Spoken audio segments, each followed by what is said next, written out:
one, and then rapidly weakening before it kind of moves off the coast and gets stuck in a kind of a no steering current environment east of us. So the wind speeds now, there's a 61 in Sarasota, 45 St. Pete, 33 in Tampa. But notice the winds in Sarasota now going south. And as the hurricane ends up over here soon, we'll start going southwest, and that's when we start talking about our potential 4, 5, 6 feet of storm surge during the next high tide, which is coming up in about 3 hours along our immediate west coast. 12 to 16 feet. I mean, thankfully, there's a lot of open spots. Have you ever flown from, again, we talk about going upstairs, you ever flown down from Atlanta to fly into Tampa? You look out the window and you kind of see that big bend, and you say to yourself, boy, there's a lot of nothing. Well, there is, but there's also some populated towns, fishing villages, a lot of scalloping spots up here, and of course you've got Cedar Key in the mix as well. So there's going to be 12 to 16 feet of water piling up up in the Northeast Gulf, and then 4 to 6, 6 to 9, 7 to 11 feet. The next tide is the one on top, which is about 3 hours from now. And even tomorrow afternoon, late morning, early afternoon, with the west-southwest winds, we'll see additional rounds of at least high water, some flooding. 4 to 6 to me seems pretty reasonable. 7 feet I thought was a bit too high, but generally 4, 5, 6 I think it still looks like a reasonable forecast to me. We're just fortunate that the hurricane has stayed at least as far west of us as it did. Our good news is obviously someone else's bad news. Back to you guys. Yeah, that's a great point, Paul. And incredible to see it holding as a Cat 4 as it moves across South Georgia there, too. I do believe we have a report from Tybee Island coming up later, somewhere in this next hour or two as well. Well, back here to Florida, people along the coast have been on alert really all day, waiting for this storm, this hurricane, to bring its impacts as it made its way north, getting stronger by the hour as the night went on.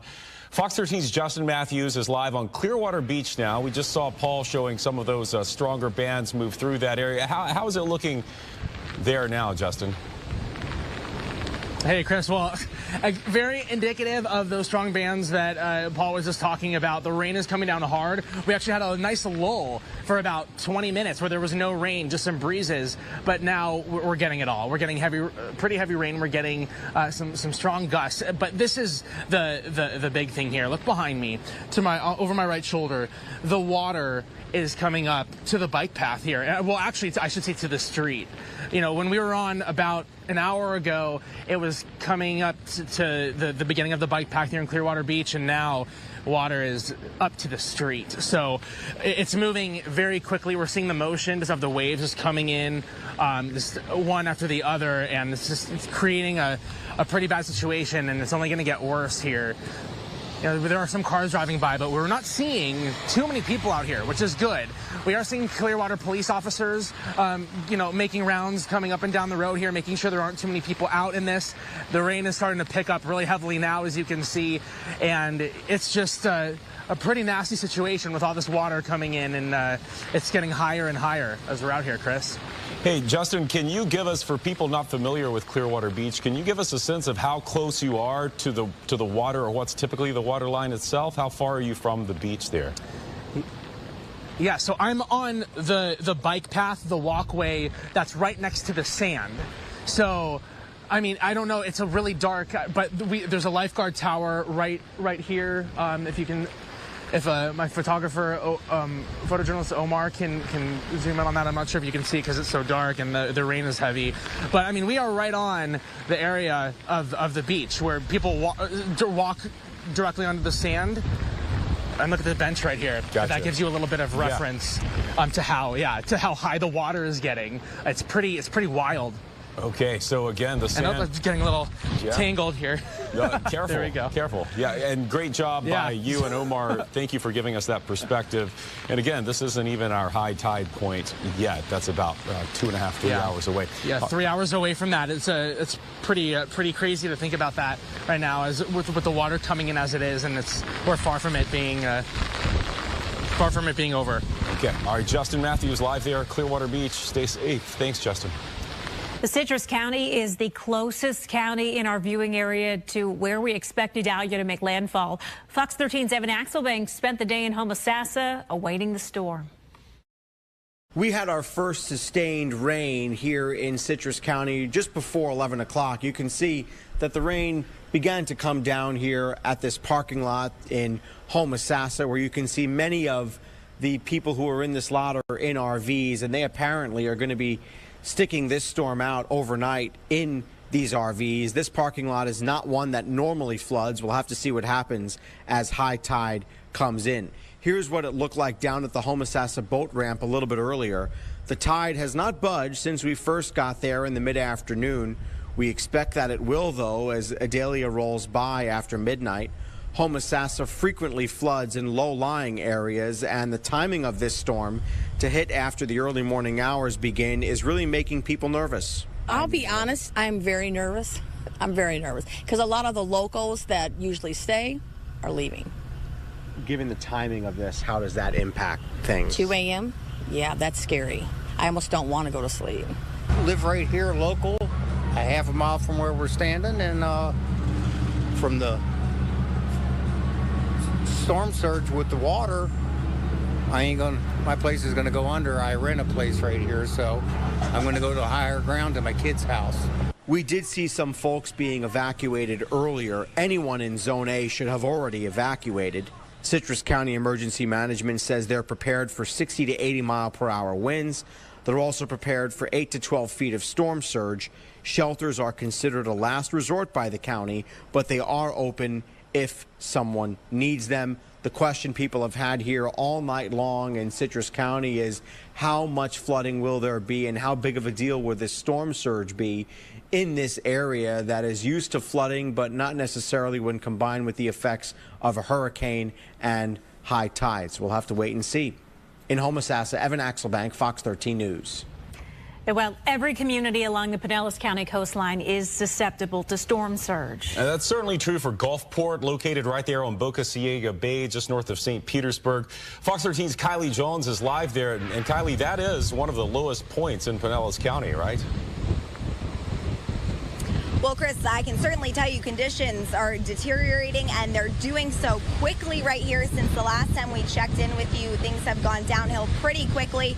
The biggest thing is behind me, the roadway, but it's getting harder and harder to even recognize the roadway. This is Shore Boulevard going through downtown Gulfport, the central street here that people have been up and down all day long. The water is filling up, and it's filling up quickly. I'm going to show you behind me. You can already see the water pulled into the roadway, now overflowing onto the sidewalk. So I can tell you right now, I'm not very tall, but I can tell you it's at least several inches high already, pooling up and filling up in the roadway. Again, you can hardly even see that this is the road right now, and this is a main road in downtown Gulfport. You've got the storm drain backing up, you've got bouts of rain on and off coming down, and now you have the waves crashing onto the shoreline. All of that, not a great combination when it comes to flooding in this area. Take a look. This is by far the worst we have seen it tonight. Feet of waves are slamming the coastline. You can see smashing into that railing, flying up into the roadways. So again, you got the combination of all of that right now, and then these winds are picking up. It is just a bad combination right now. The gusts of wind are getting stronger and stronger, and I can tell you in the last about 20-30 minutes, we've stopped seeing anybody coming out here. You know, we've seen a couple people throughout the night walking up and down to check things out, a couple cars going by, but that is all since stopped in the last 30 minutes. You can see the wind just absolutely, making those waves crashing against the railing and the shoreline even worse. And, you know, we talked to people a couple hours ago earlier this afternoon about, what they were expecting. Some people have been here for, years and years. Other people new to the area. Take a listen to, what some residents were concerned about earlier this afternoon. Right on the water. Right down on 31st Avenue, so we're right along the water. So we're watching that, and the marine area, we saw the flooding down there, and some people had posted some things about flooding down here, but with the high tide going back out now, that's the best thing. Yeah, and here's a look at the sandbags lining storefronts and businesses along downtown Gulfport along Beach Boulevard today. Windows were boarded up. Those sandbags, of course, stacked, tarps covering windows and doorways against homes and businesses. People were definitely most concerned about the potential for flooding and possible storm surge today when we talked to them. Again, absolutely a concern for people down here, and that's why officials have urged people to shelter and evacuate in Pinellas County. A mandatory evacuation is in order for Zone A and people who are in mobile homes. So those people should have absolutely evacuated and heeded those warnings. You know, if you're still here, shelter in place, stay safe indoors where you are, and we will continue to keep you guys updated. But conditions are certainly deteriorating quickly as we get into the night. Certainly are, and certainly stay safe, Kylie, as the water rises there. And I hope once it recedes that all of those businesses that put the sandbags down, and they've been through this kind of thing before, hopefully their property is as intact as it possibly can be, because it is a really quaint downtown area there, downtown Gulfport. Nice spot to visit. Let's hope everyone there is safe tonight.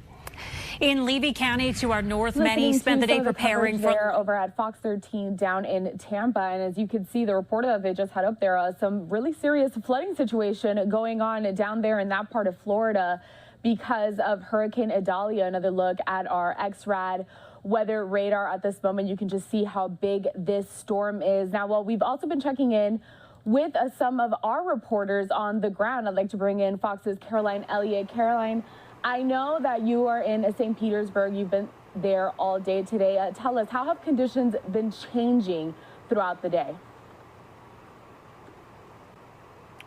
Well, good evening, Corel. Really, conditions changing every 30 minutes or so. We know in the last half hour, that rain and that wind has really been on and off. But what we're really hearing are these reports by the coastline. We've seen reports in the last half hour of those waves hitting 30 feet in the last half hour. So again, very high waves, very choppy waves over by the ocean right now. But again, more inland, things are starting to seem or appear a little more calm than they have been in the last 2 hours. But again, we do expect that biggest threat to be the storm surge, as Hurricane Idalia is now expected to become a Category 4 hurricane at the time of landfall. So again, a lot of people just still preparing just in case.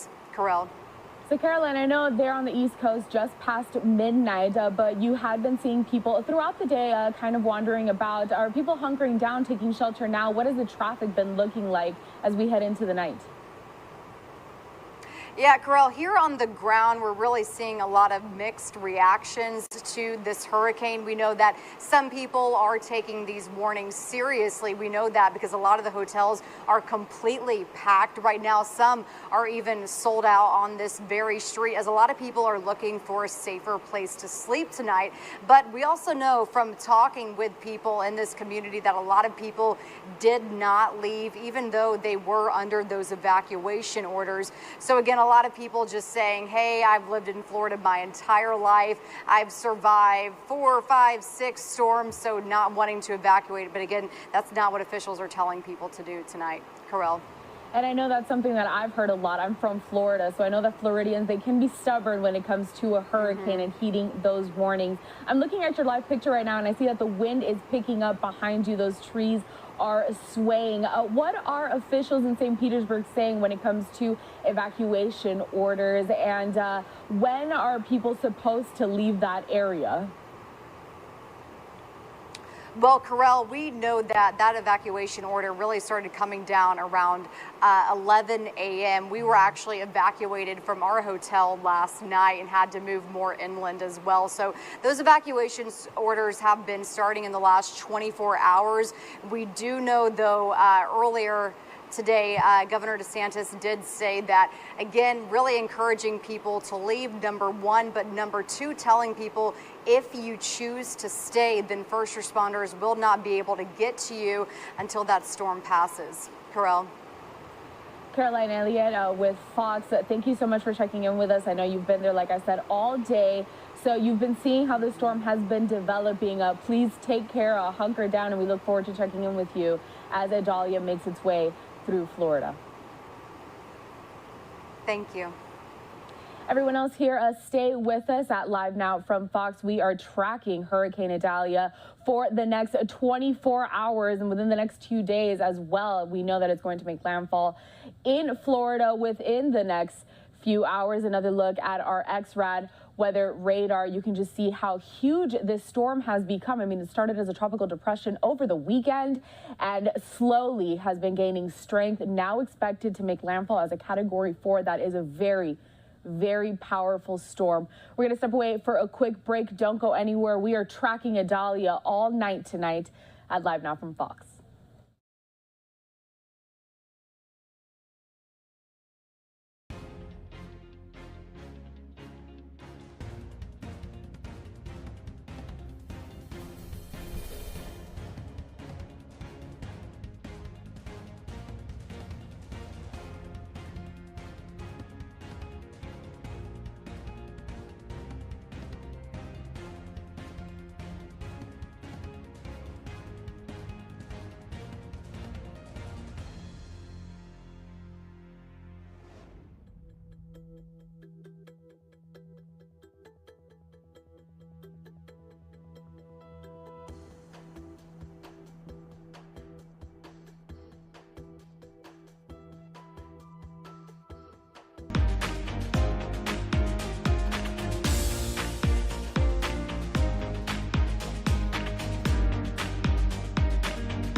And we're back here on Fox Weather. You're taking a look at Hurricane Idalia, a Category 2 storm expected to become a major Category 4 hurricane at landfall come tomorrow morning. Already bringing out a ton of rain, tropical storm force wind gusts along the western coast of Florida, Tampa included there. We're going to continue to watch as the impacts go downhill. Watching some of those outer rain bands too kind of lift up into Jacksonville, into southeastern Georgia. They're expected to see the impacts, especially as we go through the day tomorrow. Yeah, and Jane, this was the fear. This structure is there. We saw that eye emerge earlier this evening. Everything that this storm needs to not just maintain its intensity, but to get even stronger in between now and the 130 miles it has left over the Gulf of Mexico. Unfortunately, that's what we're expecting in between now and then. We're at a Category 2. Any upgrade from here, it's a major hurricane up to a 3. At landfall, we are expecting this to be a Category 4. And this particular portion of Florida's coastline doesn't have any storm of reference on the period of record. First time on record. In fact, there were officials in the area saying, don't take this one lightly. You know, I know Florida sometimes, we think we've been through this before, but of this magnitude, especially in the Big Bend in the northern nature coast there, you've never seen anything like it. I mean, that rapid intensification happening as we've gone through the day today was forecast right on par of what we were expecting to see. 958 is that current pressure, and we're awaiting, again, that new update from the National Hurricane Center. That should be coming up at the top of the hour here. Yeah, so this, we did have Hurricane Hermine. That was back in 2016. That ended Florida's long hurricane drought. Somehow, with all the hundreds of miles of coastline in Florida, they went 05 to 2016 without a hurricane making landfall. And that was a 1. Hurricane seasons are a little funky. Sometimes it can be New Orleans, Texas that takes the hit year after year. But how eerie is it that now we have Idalia, which, by the way, replaces Irma 6 years ago. And then you had Ian just last year, that I-named storm, the tricky one that proves to be the most dangerous. The ice storms have been retired far more than any other letter. But you're, in a sense, for messaging, competing against Irma and Ian, because those were storms that cut into southwest Florida. Irma was a bit farther off to the south, and that put places like Tampa Bay and the regions that we're looking at here where we're expecting the worst storm surge with a bit of a reverse surge. Back in Irma and to a lesser extent with Ian, that Tampa Bay emptied out. Exactly, and so it's a different scenario here where this time around we're not expecting that curve south of Tampa, and so that puts a place like the Tampa Bay, Clearwater region, then especially up into the Big Bend in a much more dangerous position. Here's the wind speeds. We've got gusts right now, but we have an offshore wind. That's the key, yeah. That's the key at this hour that's helping keep that storm surge at bay, especially we head up towards St. Mark's, Crawfordville, right along the coast there.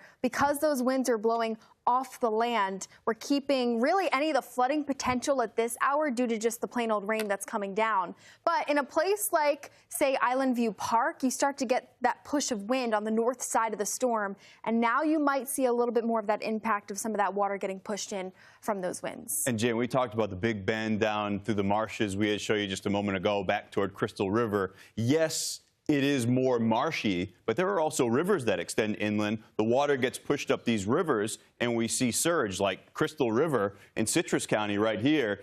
If you've been there, there's the Three Sisters Spring, fantastic freshwater spring that empties out into the Crystal River. You can kayak and see the manatees. There's oysters up that way. These are places where many Floridians love to visit, facing the worst of these threats when you have what's soon to be a major hurricane just about 100 miles offshore. You can see the wobble of that pinhole eye, as we call it. And pinhole eye also, too, a sign of an intensifying storm. When you get that smaller center, that clearing just to touch, the deep convection around the eye, which is right now sitting about 90 miles due west of the coast of, say, Clearwater, Tampa, St. Pete. Yeah, that's a problem. Inner cores that are tiny can ramp up more quickly. They can weaken more quickly, but there's nothing to weaken this system. Nothing. We got warm water on our side, and that has been the danger all summer long into the season. Want to check in with Fox News reporter Caroline Elliott. She's in St. Petersburg right now. Caroline, what are you seeing, what are you hearing as the dark of night has come to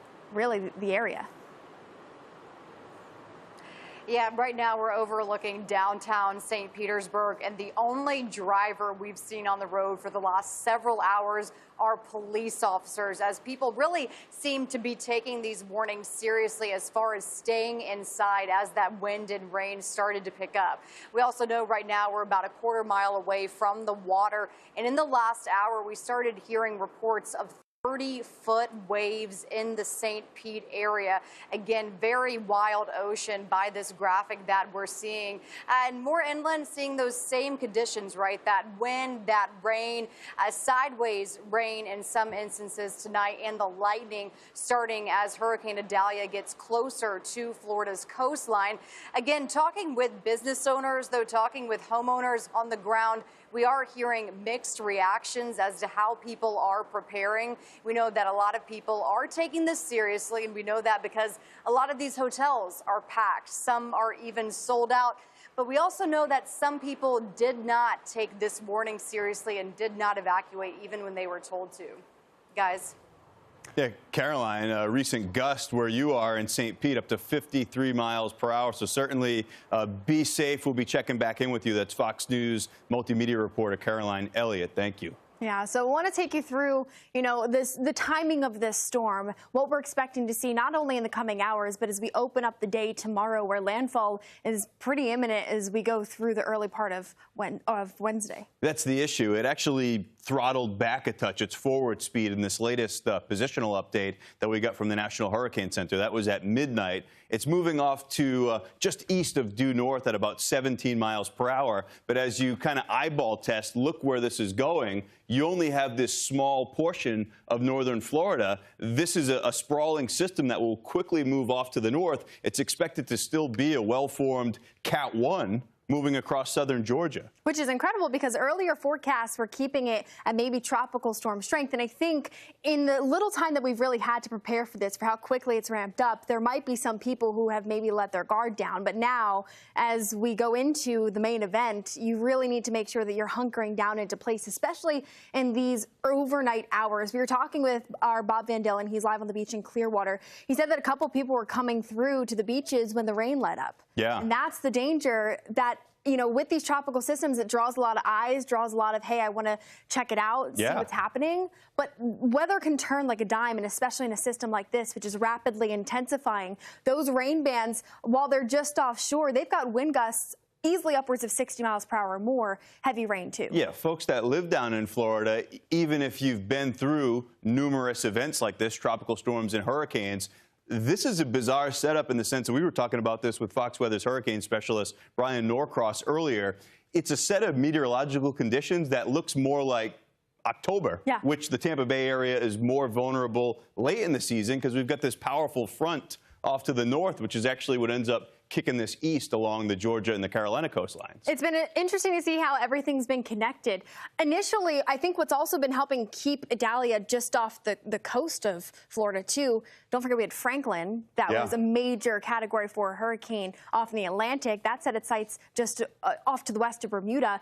The outflow from that storm was helping to push this into those warmer waters of the Gulf over the last couple of days. This is the tornado watch that's in effect up and down the peninsula, the western half of the peninsula, right to the spine of the state. You always have a lot of spin, of course, with any landfalling tropical system. But that was another aspect of this that kind of looked those intense bands. Yeah, earlier late season. It had more of a subtropical look with that big arcing of moisture that came up over the top and then down south. And that went west to east across the peninsula, Jane. I think Naples, down there, portions of Collier County, was like 6 tornado warnings. Also, 2 flooding rains. That was happening in Naples and Fort Myers, which I think are areas that maybe we're looking at this storm thinking, okay, we're in a good spot. We're not expecting to see the worst of the impacts, but the flooding rain and the tornado threat, which made it all the way to the East Coast, too. I mean, up the, 835 leading out of Miami was a real tough stretch there this evening. Right. These are the hurricane warnings indicating where we're expecting hurricane conditions.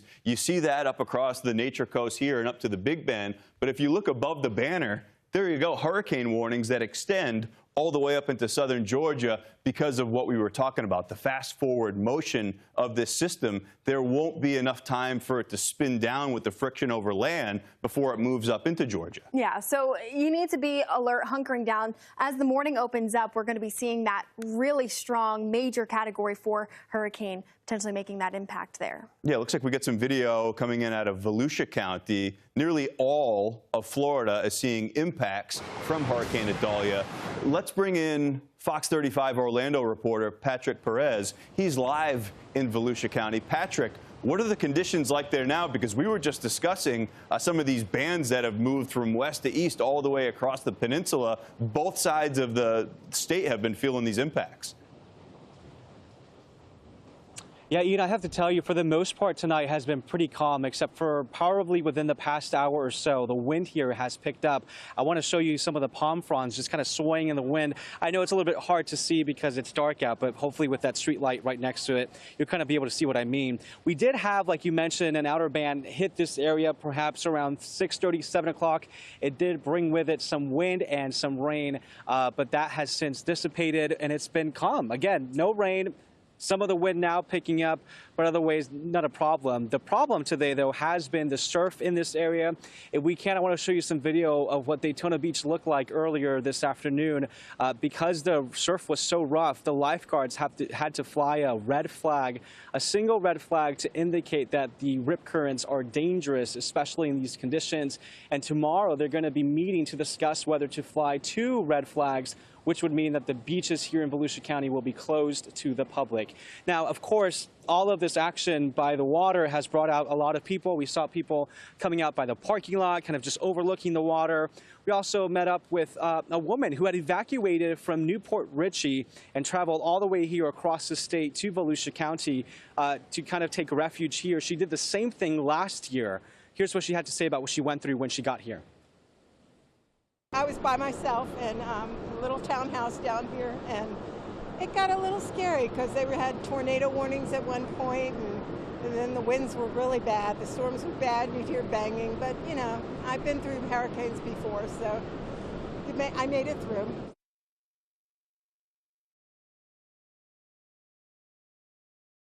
Several inches of rain that we are expecting in the coming hours are not going to be anything like what she saw last year with Hurricane Ian, but no doubt that still has kind of spooked a lot of people who went through what they did last year. So that's the case here. We've also spoken with other people who say this is the first time they're experiencing some sort of tropical cyclone this season on this part of the state.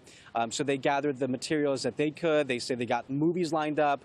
They have all these different activities as long as, of course, they don't lose the power. Ian. Patrick, that was a frustrating exercise for a lot of folks last year as Ian cut in, and then folks that went from the West Coast felt those impacts over on the East Coast. This, an entirely different setup. So certainly some refuge on the other side of the state. Fox 35 Orlando reporter Patrick Perez, thanks for joining us here on Fox Weather. Fox Weather is a companion network to Fox News. We welcome you in if you're watching us tonight. We have continuing coverage on all of your favorite connected devices. We're everywhere you are, and you can find us 24/7 right here on Fox Weather. Tonight, we are watching Idalia every step of the way, a storm that is expected to be a Category 4 at landfall early Wednesday morning. Keep it here with us on Fox Weather.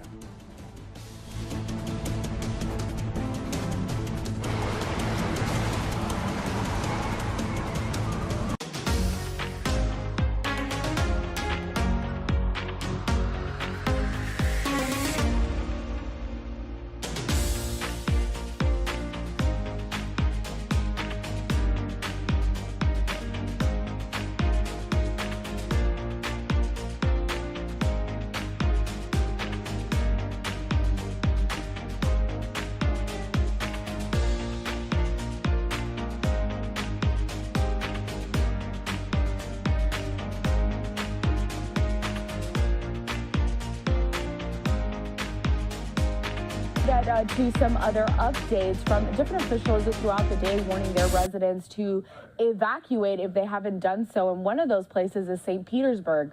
We had a reporter earlier today there on the ground showing us how the winds have picked up and the rain is continuing to pour down. But let's listen to what St. Petersburg Emergency Management had to say to its residents ahead of this storm. I also want to recognize Senator Del Rusan, who's joined us. Thank you, Senator. Jeff Baker from Duke, would you like to make some comments? Thank you for joining us. Thank you, Mayor. At Duke Energy, we're prepared for what lies ahead. In the past days, we have secured additional resources. We'll have about 4,500 people coming from our utilities in the Midwest as well as other utilities in the Southeast. These will be line crews, vegetation management crews, and damage assessors. We've also secured additional supplies to make sure that we have what is needed for the restoration efforts. One of the things that the mayor said is, be prepared, and as far as power outages, that applies as well. You have supplies at your house, be prepared that there will be power outages, and also think about how you will respond after a power outage. Some things to be aware of, if a line is sagging or down, please stay away from that line. If you have pets, make sure that you don't let them roam freely, because unfortunately there have been pet fatalities in the past because the pets have encountered live wires. Another thing, if you have generators, please ensure that your generator is properly ventilated. For most people, that means it needs to be outside. Unfortunately, we've all heard stories of people losing their lives because the generators were not properly ventilated. If you have space in your freezer, please fill that up with ice bags, things of that nature. It will give you additional time should your power go out. So those are the things that we ask you to do to help us help you, and we look forward to working very diligently to get all the power restored as quickly as possible. Thank you, Jeff. Appreciate it. Yeah, we'll take questions now. Okay. Heather with ABC Afternoons. You guys are able to, in some cases, restore power digitally, in other cases not. Can you just talk about the difference and when you would maybe be able to go out if you aren't able to restore digitally? Our crews are not able to go out for restoration until it is safe to do so. And that typically means 35 mile per hour or greater sustained winds. Our crews are not able to go out. What you're referring to is what we call smart grid technology.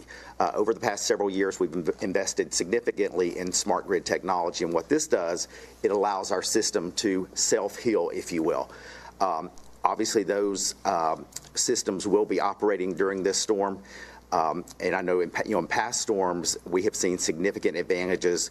I know in the last major storm we had over 3.3 million minutes of interruptions that did not occur because of that smart grid technology. So all of that will be activated as well. Other questions? Mayor, any sense of how evacuations are going so far?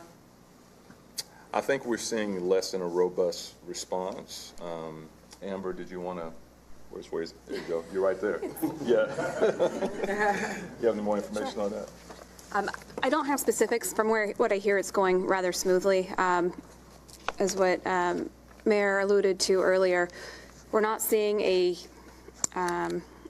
large evacuation as maybe we'd hoped as far as in shelter capacities. There's lots of shelter capacity, I think, is the message there. So whether that's folks are heeding the warning and making the shelter the last resort and finding other host homes or hotels, that's great. So the message is there's lots of room in the shelters if you need shelter to make sure that you make your way to one.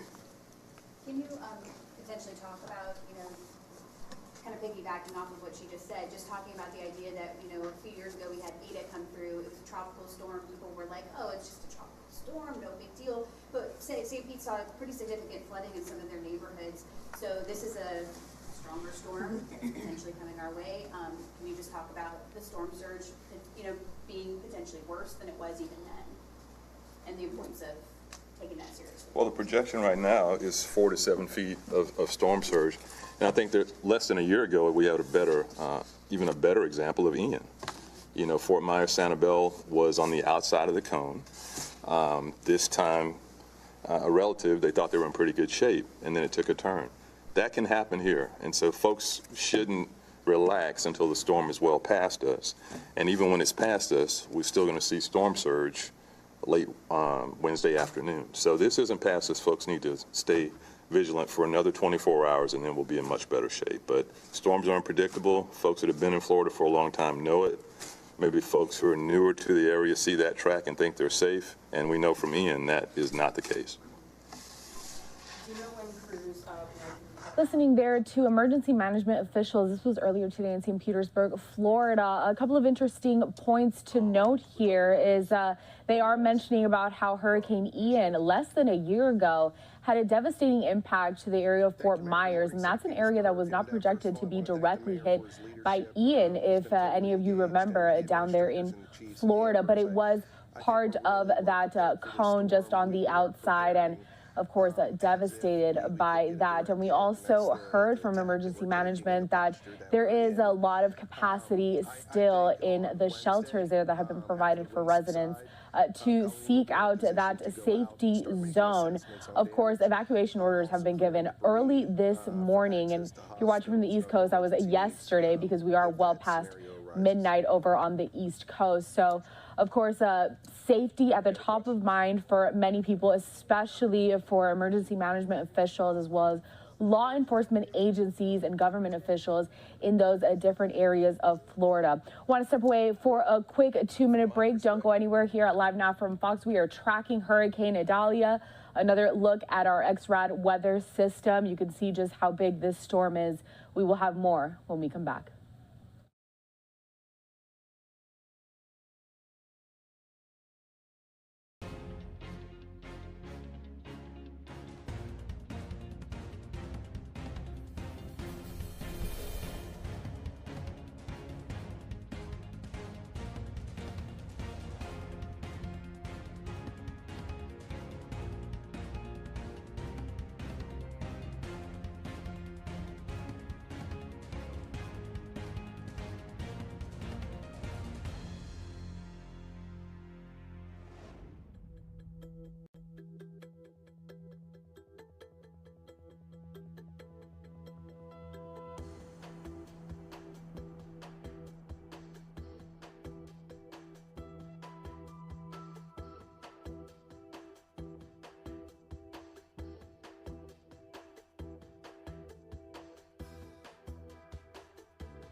Perhaps police, emergency personnel on the beaches there.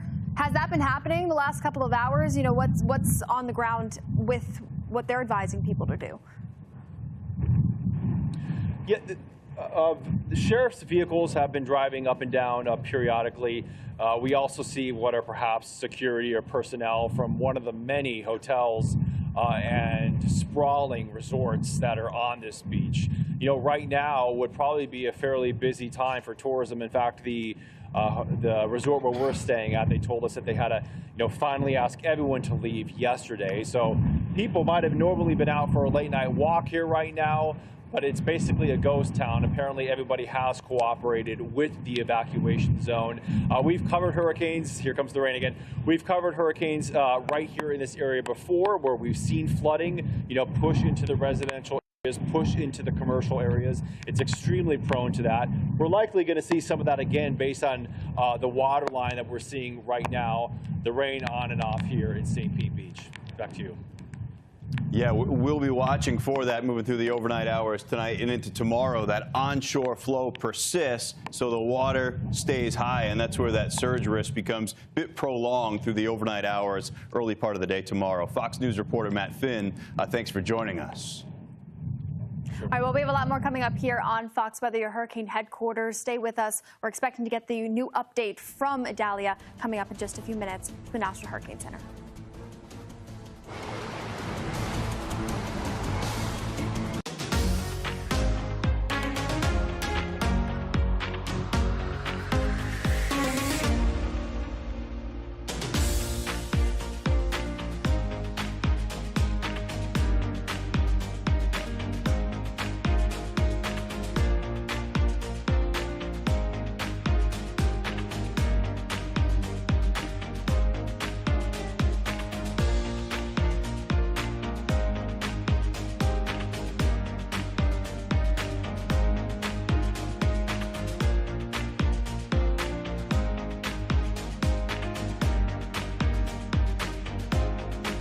On the preparations that we are making in response, or in preparation for the response in Florida, as well as other states that are in the path of Hurricane Idalia.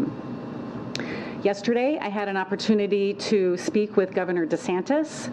I also had an opportunity to connect with South Carolina Governor McMaster and Georgia Governor Kemp to help understand what their concerns were and to identify any unmet needs that they may foresee. And we'll remain in close contact with all of them in the hours and the days to come as Hurricane Idalia makes landfall and moves across these states. As the president said to Governor DeSantis in his own conversations yesterday, FEMA and the entire federal family are activated to support the people of Florida. The president also quickly approved an emergency declaration in advance of the storm in Florida, turning on the many tools that are available at my disposal to provide the governor any support or resources he may need in advance of landfall and then after. This allows me to pre-stage people, equipment, and resources in Florida, Georgia, and the Carolinas, and I have done just that. We have pre-positioned different types of resources across all 3 states to include several incident management assistance teams, our urban search and rescue teams, our disaster survivor assistance teams, and they are all ready to pivot to the most impacted areas immediately after the storm passes. We also have warehouses filled with commodities like food, water, blankets, and medical supplies that are ready to rapidly move into the impacted area at the state's request. But we are not in this alone. We have an entire federal family that is postured to support. Our National Response Coordination Center here in Washington, D.C. is fully activated, and this means that there are several hundred staff from across the federal family that are working together to support any requests for federal assistance.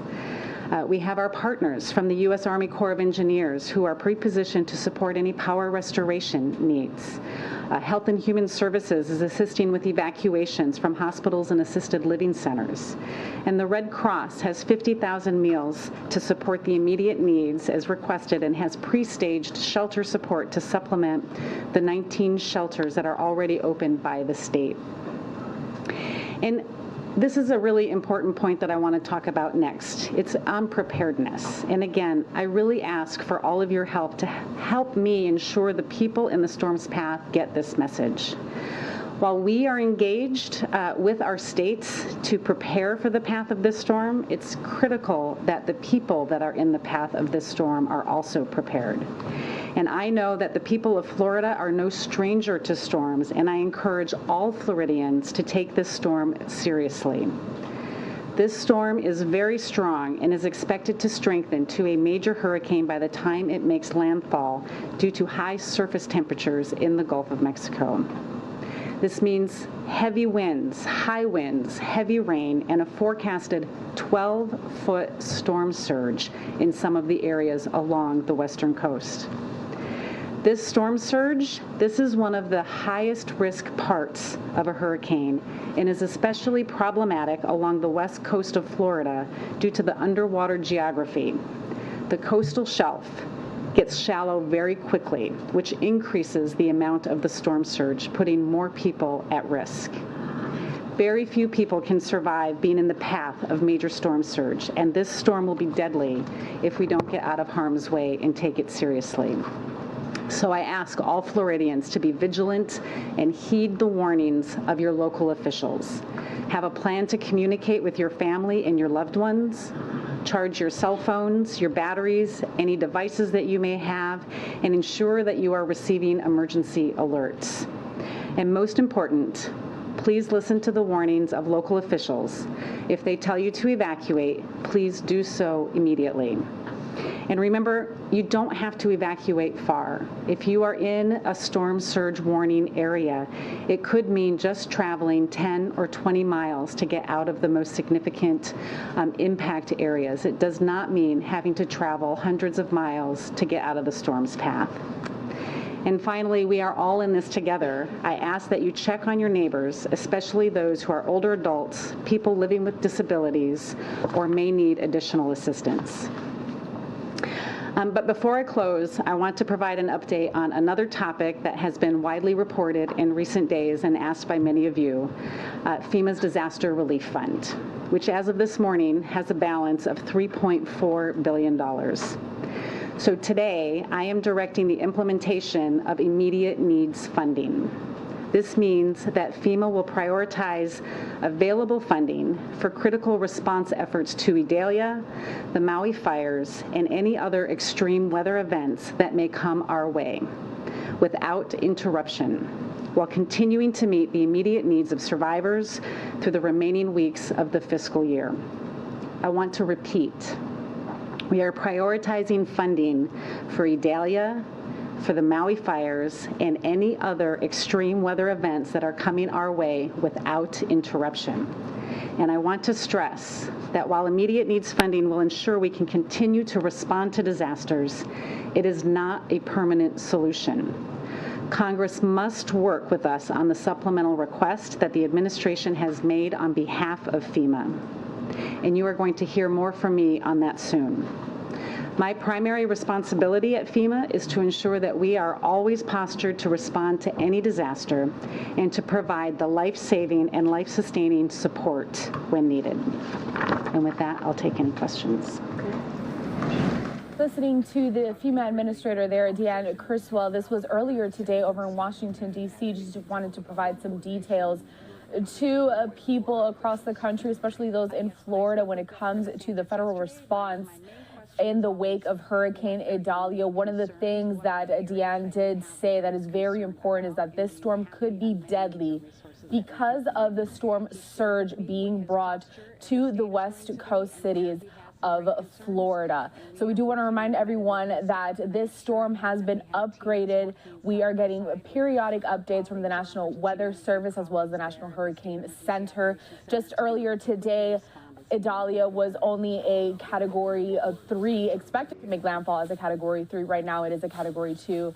But now forecasters are saying that it will strengthen to a Category 4 once it does make landfall in Florida. My name is Karel Lahada. You're watching live now from Fox. Stay with us. We're going to take our final break of the hour. When we come back, we continue to track Hurricane Idalia and its path as it makes its way to Florida. Don't go anywhere. We'll be back right after this.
exclusive Fox model. There you go with what we're expecting to be that major hurricane at landfall. This is lunchtime tomorrow, Jane. And also, too, I want to point out the tornado risk that could come with these outer rain bands that shift their way inland from Charleston up into Columbia and then up into the Carolinas. Those outer rain bands, as this storm is kind of interacting with land, the friction from the forward movement of this storm is going to bring in that severe weather component. So you need to make sure that you're keeping your Fox weather alerts turned on, have those notifications of the danger that could be coming as we go throughout the day. Keep your phones charged up because, of course, the Fox weather app is with you the whole step of the way. Yeah, look at the intensity of this. This is 6 a.m. Thursday morning, that area of low pressure, as it is at that point, call it 36 hours from now, still moving up the coastline and eventually back out into the Atlantic. So we still have chapters left to be written with Idalia, no question. But the threat in the short term is a major hurricane on its way toward the Florida coastline. In the Big Bend,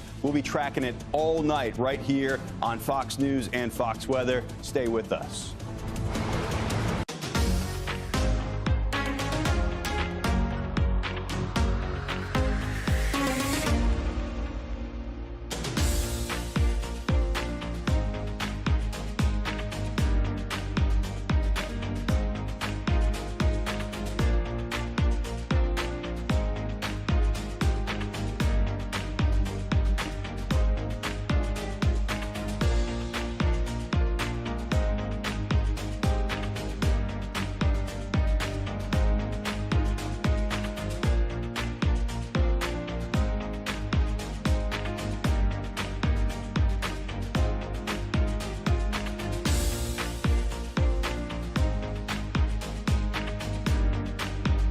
Storm surge of up to 12 to 15 feet in some areas. If you're there while that hits, it's going to be very difficult to survive that. Despite the warnings to evacuate, many are choosing to stay.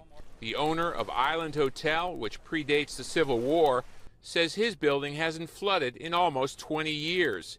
He plans to ride out the storm in Cedar Key, ignoring mandatory evacuation orders. Being the caretaker of the oldest building in Cedar Key, I just feel kind of like I need to be here. Others have already packed up and headed to higher ground. This is my first one where I'm really concerned. Those who stay behind in evacuation zones are being warned. Rescues will not happen until the storm is over. Governor Ron DeSantis says urban search and rescue teams are ready to go when it's safe to deploy. More than 5,000 National Guard soldiers are also ready to help, as well as thousands of utility workers to help restore power. At this point, more than 20 million people across the state of Florida are under some form of hurricane watch, warning, or advisory. In Tarpon Springs, Steve Harrigan, Fox News. Thank you to Steve Harrigan for that report. Now, in that package that you just saw, Steve did mention that this hurricane would hit as a Category 3, but we do know now that forecasters are expecting it to make landfall as a Category 4. The National Hurricane Center, the National Weather Service have been giving updates every 3 hours as they also are tracking Idalia. So the last update was given at 11 p.m. Eastern time. The next update is expected in about an hour from now. That is 2 a.m. East Coast time. We are going to bring you that update as soon as we get it here at Live Now from Fox. In the meantime, we're also going to be checking in with our different partners down in the state of Florida, particularly in Fox 13 at Tampa, where they have extensive coverage. Tampa is one of those places that may be hit the hardest when Idalia makes landfall within the next few hours. We have been speaking also to reporters stationed at different cities in the northern side of Florida, and they are also telling us that the wind speeds are picking up. They are seeing rain come down even faster, and some areas are already heavily flooded. The storm surge that Idalia is supposed to bring could be deadly, and those were exact words from the FEMA administrator, Deanne Criswell, earlier today, giving an address in Washington, D.C., just to detail the federal response and how the federal government has been in contact with Florida Governor Ron DeSantis when it comes to this storm. FEMA also allocating funds to make sure that they are helping people.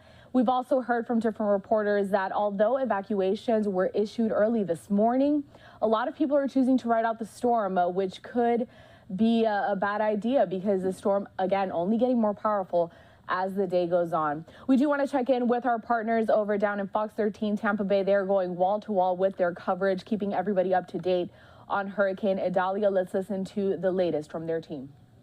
Category 3. It is Category 3 now, is it, or no? It's not quite. Not quite. Still at a Cat 2. We'll get some new recon data pretty soon. Storm is passing our latitude and 28.1 north. 84.6. This is just a little north of our latitude, and it'll continue to move to the north and northeast, and should make landfall up in the Big Bend early on Wednesday morning as still an intensifying hurricane. It's difficult to get the nuances in when storms, have taken this trip and continue to move north. We expect intensification to continue, but little changes in the physics and just kind of how the storm is set up could even be faster or slower. But the bottom line is a major hurricane will make landfall in the Big Bend. For us, the problem is going to continue to be developing south and southwest winds. We'll continue to move this as a Cat 1 up along the Georgia-South Carolina line. So from here, goes from a 4 to a 1, but along this entire path, and I'm talking Valdosta and Waycross, there's still going to be strong winds and all kinds of problems here as it ends up a 1 and then goes off the coastline as a tropical storm on Thursday. Let's jump ahead and show you some water levels. Boy, I tell you, the water levels are going up rapidly, and when you compare the projected height, and you can kind of see, so you get 3.5 is the observed, and then 1 point, is that a 0, Jim? 1.08. 1.08? That was a prediction. So 2.5, so you're talking about a 2.5-foot storm surge right now, but the water levels are still ramping up. So I think the 4 to 6 number still makes sense, because we're 2.5 above now, and this line is, this line is going straight up, and this line kind of slopes. So I expect this gap to continue to increase, and it's that bigger gap that really is your storm surge number. So that this, oh, by the way, if you're saying this is in Tampa Bay in St. Pete. So this is in St. Petersburg at the pier, and that level will continue to rise. Here's a look at Sky Tower right now, and we get about 125 miles west of us is some of the worst weather that we ever see kind of in our area. That's occurring over water and not over land. Some of these rotating rounds of rain have been pretty nasty tonight. We had a 61-mile-an-hour wind gust in Sarasota, but we're probably not going to see anyone over land, especially away from the water. That when we do the storm survey and the post-analysis of the storm, I highly doubt we're going to look back and say this location had a sustained wind of hurricane force. Gusts kind of near it, but not sustained. Here's rounds of rain going through Venice, because another one through Sarasota.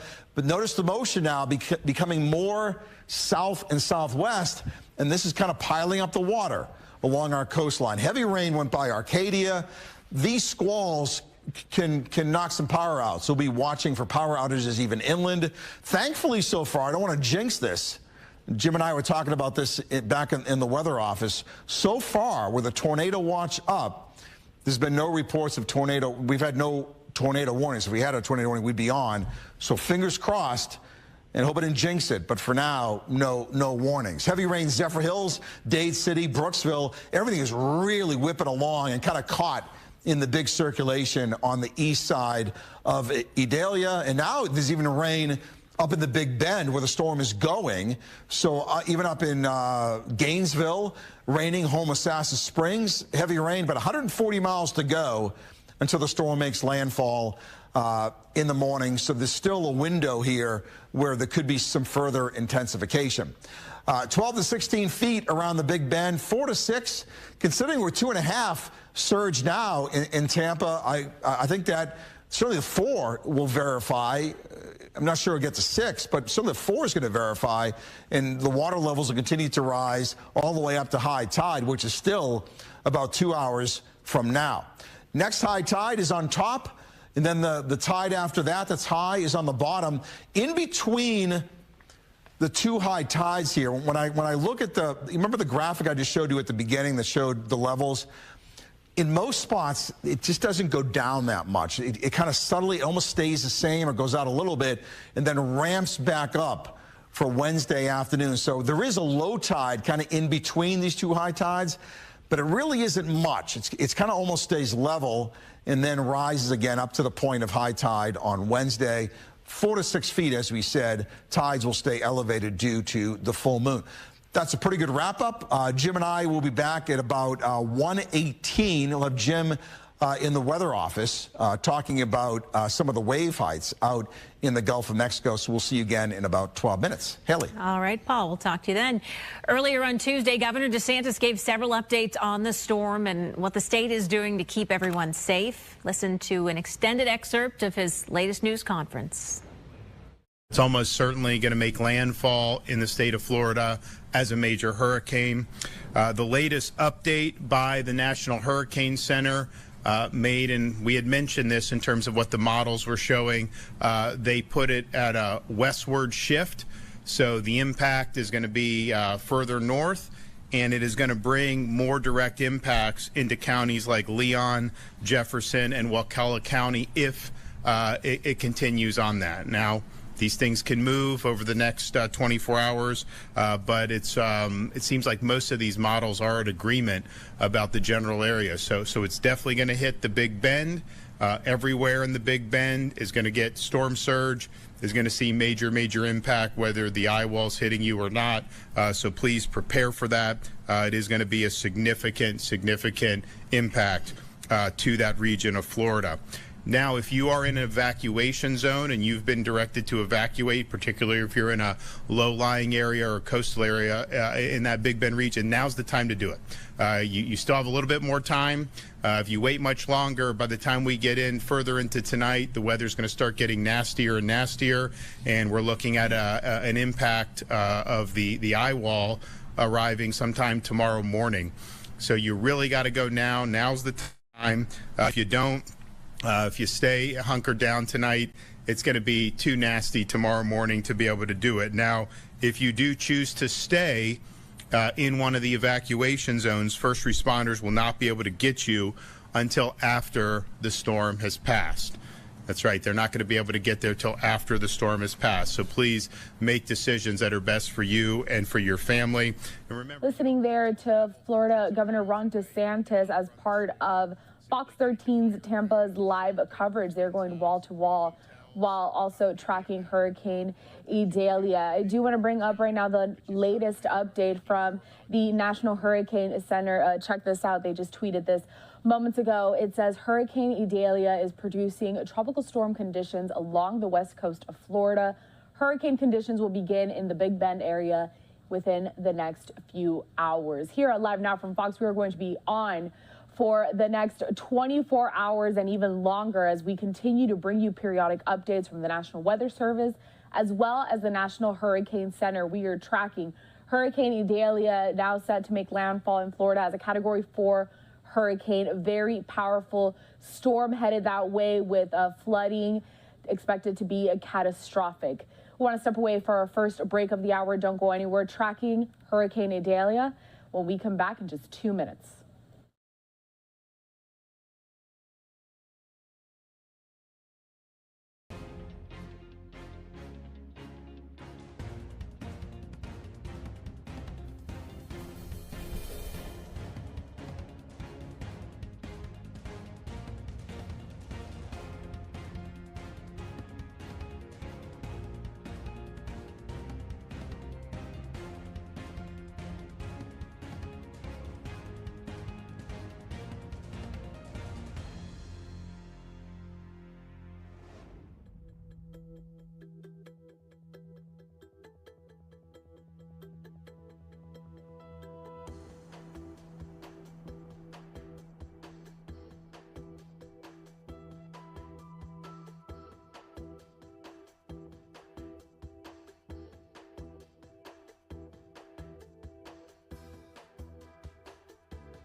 Welcome back to Live Now from Fox. We are tracking Hurricane Idalia. My name is Coral Lahara. We're going to be on for the next 24 hours and even longer as we continue to watch for this hurricane that is expected to make landfall in Florida, bringing with it some dangerous conditions within the next few hours. I do want to go out to our partners down at Fox 13 Tampa.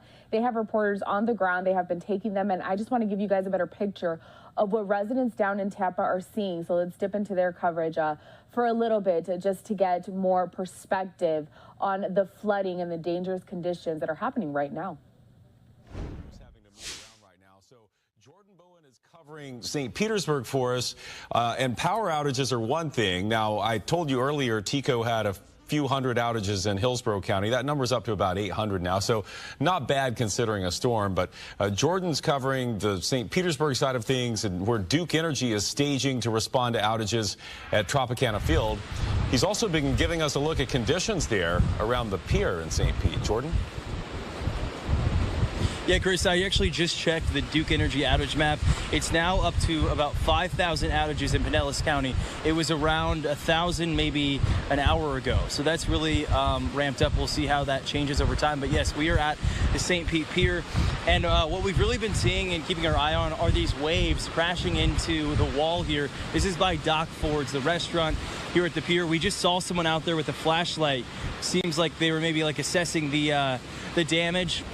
And we've seen also, you'll see here in a second, at least 3 police cruisers have come out here just to check on things, make sure everything's locked up and safe. So it looks like they are now making their way back towards the beginning of the pier. But the winds have been really maintaining. That has remained steady this whole time we've been out here. The rain's kind of been back and forth. Sometimes it'll rain really hard, and then a half hour will go by and it'll be pretty calm. So as of right now, the rain is pretty steady. The winds have maintained, and those waves have just been huge. I was just over there a few minutes ago, and I could see like a 20-foot wave just crash into the wall, and all that water spill over. Almost looks like when you're at the beach, that water coming in. So that's kind of the latest where we are at right now. I did check in with the city of St. Pete a few minutes ago, and as of right now, they said they haven't had any official reports come in of any flooding or any damage, but we will be sure to keep an eye on that. Like I mentioned, the outages, about 5,000 outages right now for Duke Energy in Pinellas County, and how it works with them is as soon as this storm calms down and makes its way through, once the winds drop below 30 miles per hour, that's when they can get out those bucket trucks and start making the necessary repairs. So that's kind of the latest right now here at the pier in downtown St. Pete. Back to you guys. Okay, yeah, 5,000, relatively low number in a storm of this size. Hopefully it stays that way for people. We know the last thing people like to have is no air conditioning, no power in the hot weather we're having. Yeah. So hopefully the crews can get that back on for everyone quickly out there. All right, thanks, Jordan. Stay safe. Okay, let's remind you that the Coast Guard, they are the ones who rescue people, of course, when they're in trouble on the water, and they want to stage in the right area. And Clearwater, the Coast Guard... Just like to dip in and out into Fox 13 Tampa's live coverage there. Of course, they're going to be experiencing the brunt of that storm as Hurricane Idalia makes its way toward Florida at this very moment, expected to make landfall within the next few hours. We are also keeping track of it, here at Live Now from Fox. I want to bring up this tweet right now that we have courtesy of Bob Van Dillen. And you can see in this video just some of that flooding that is happening there in Clearwater Beach. So we're just going to make this a little bigger for you guys. But just take a look at that. It can be very dangerous, especially when we're talking about storm surge and a powerful Category 4 hurricane. This is only expected to get worse as the night goes on into early Wednesday morning. I know on the East Coast we're already into Wednesday, but again, as the morning comes in, it's going to get worse. Those conditions going to be even more dangerous. You can also see just those winds, how powerful they are. Look at that flooding just out there on the street. This is Clearwater Beach, one of those areas on the coast in the western side of Florida. But very big stuff. This is courtesy of Kylie Jones over at Fox 13 in Tampa. We did see her report a little earlier today as she was standing in these same flood waters. It's just looking very detrimental. Another video here, courtesy of Omar Delgado over at Fox 13 in Tampa. A better look at some of that flooding and, of course, the storm surge in regards to Hurricane Idalia. And this is just almost the calm before the storm, if you could think about it. The storm hasn't even made landfall officially in Florida, and already people down there are seeing the impacts of this hurricane. Going to be a powerful Category 4. I want to get to the latest update out of Tampa. The mayor earlier today also advising residents to stay safe, stay informed, and to heed those evacuation warnings, even though we know that a lot of people are trying to ride out the storm. We do want to listen to some of those remarks from Tampa earlier today. King tide, that means that storm water is not going to have anywhere to go out in the bay, so it's going to stay where it is at. We were advised yesterday on our 5:30 call that there could be as much as 4 feet of water on Bayshore Boulevard for in excess of hours. So those are the things that we all need to be cognizant of. Stated again, it's been a century since we've taken a direct hit, and we all become a bit complacent in that. So this is the time to heed these warnings and make sure you're out of the way of that storm surge. And this may be a question for Chief Burkhalter, but last year during Ian, we saw people on Bayshore, you know, the water was sucked out and all. Is there any plans in place to maybe have law enforcement there keeping people safe? Or is it at your own risk, go out and, you know, see what's happening? Right. We try to discourage everyone from going out there if the water is pulled from the bay. And there's a high likelihood that is going to happen again with this storm, is that the water will be pulled out before it comes back in with a great deal of force. So please, please, please don't go down on Bayshore if the water is pulled out to take photos. You put yourself and others at risk, and especially think about the police officers that are out there working hard and all of the issues that they have to address right now. They shouldn't have to address individuals walking out on the empty bay. Mayor, I have you know, what is, and this might be a question for first responders, but what is the threshold where they're just not going to come? Yeah, it's still 45 miles an hour. 50. 50 sustained winds, we won't go out. But also, again, none of our, we would ask that our residents don't factor that into any decisions that they make, because the officers are going to be busy with a number of different tasks, and they don't know how long it would take to get to someone, or even if they could. And we have all seen those news stories where individuals and families lost their lives because they waited too long and were killed by the surge, water surges. And based on the forecast, it's not a matter of if it's going to hit that threshold. It will hit that threshold. It will right now. Again, things change. We were in the crosshairs of both Charlie and Ian, and they made a last-minute turn. So all of the forecasters are very confident in the path that this storm is taking now, and they have factored in the higher temperatures in the Gulf. So all of that has been factored into this storm, and they're confident on that trajectory, but history tells us that it's up to Mother Nature where that storm's going to go. And I've been through some stores, and I've seen people with 8, 10 cases of water for one person. Right. I mean, it's hard not to. Right. To say something to people that are doing that. Yes. You don't know people's individual situations, but I support it now. Mm-hmm. What are your thoughts? Well, that's an issue as well, is taking more than what you need. So just be cognizant of that. Tampa, the beauty of our city, the strength, the success of our city is based on our community coming together to address issues, to share in our success. So I would just encourage everyone not only to make sure that you have the supplies on hand that you need, but that you're also looking out for your neighbors. If there's anyone elderly in your neighborhood, or just your neighbors, making sure they have what they need is critically important as well. All right. Thank you, guys. We appreciate it. Good job. Latest update there out of officials in Tampa, hearing from the mayor. Of course, earlier today they were preparing for Hurricane Idalia, and now expected to make landfall in Florida within the next few hours as a powerful Category 4 hurricane. We have live coverage coming up from all across the state of Florida. We have been dipping in to our partners down in Tampa. We're also going to be taking our partners in Orlando because they are also on wall-to-wall coverage and storm watch. This hurricane is going to have a major impact in a lot of those northern cities and a dangerous storm surge for those on the coast. Going to bring up another tweet from the National Weather Service over in Tallahassee.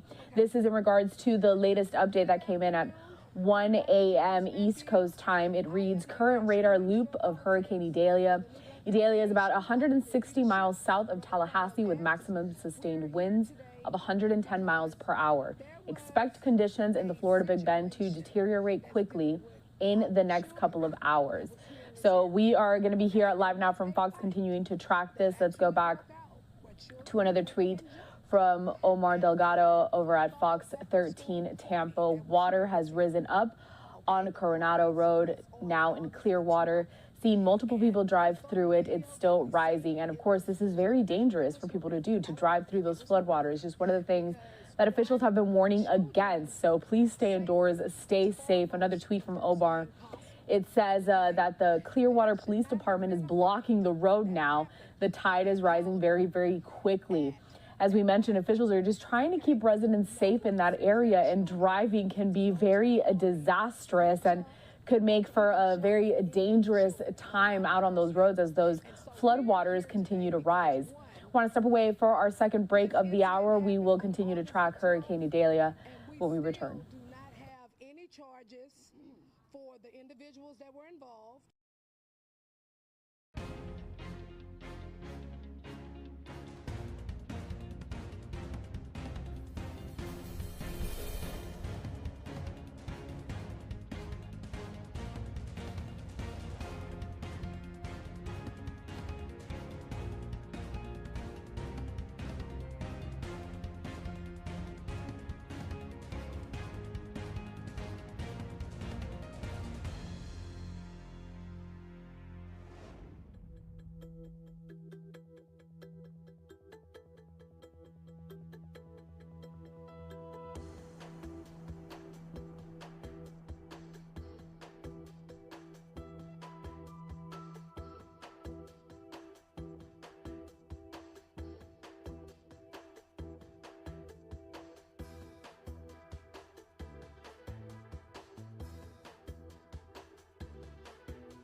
Welcome back to Live Now from Fox. Thank you for joining us.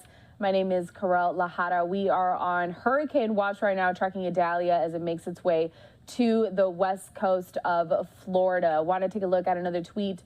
Different counties, again, completely dedicated to this storm, warning residents in its wake. This one is from the Pinellas County Sheriff's Office. It says a significant amount of water is coming on shore at Madeira Beach. Deputies are going to begin closing portions of Gulf Boulevard between 129th Avenue and 150th Avenue. And just take a look at that video there, just extreme flooding in that area. And Idalia hasn't even made landfall yet. A closer look at that, you can just see the impact. That water just slowly drifting in. We know that that storm surge is going to be the deadliest part when it comes to this hurricane. Everybody has already been warned to evacuate in these coastal cities. Those warnings were given early this morning, or early Tuesday morning at least. And we do want to dip into our coverage down at Fox 13 in Tampa. They are right now in Pinellas County. They have a live reporter there on the ground showing just how those conditions are ramping up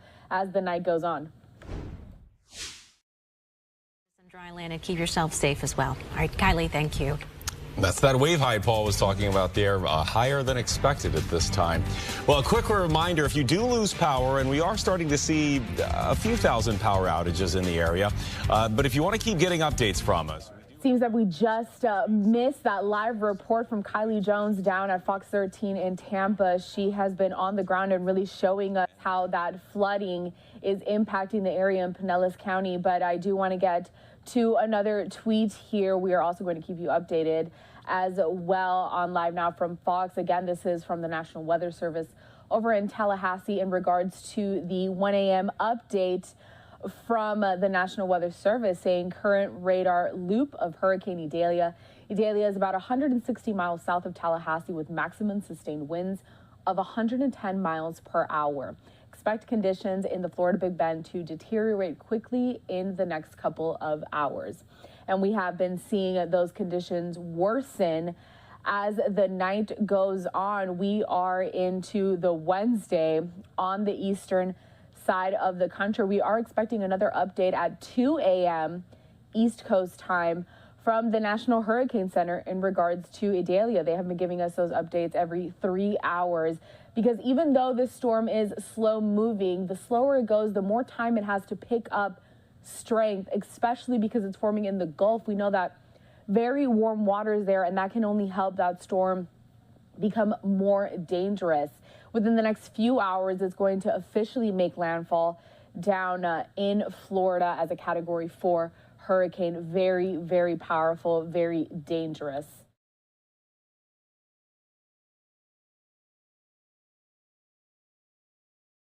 And then here we have just pulled up some more tweets. You can see that social media very active when it comes to tracking the storm. It is trending on the platform X, formerly known as Twitter. But you see here a lot of reporters, cities tweeting out.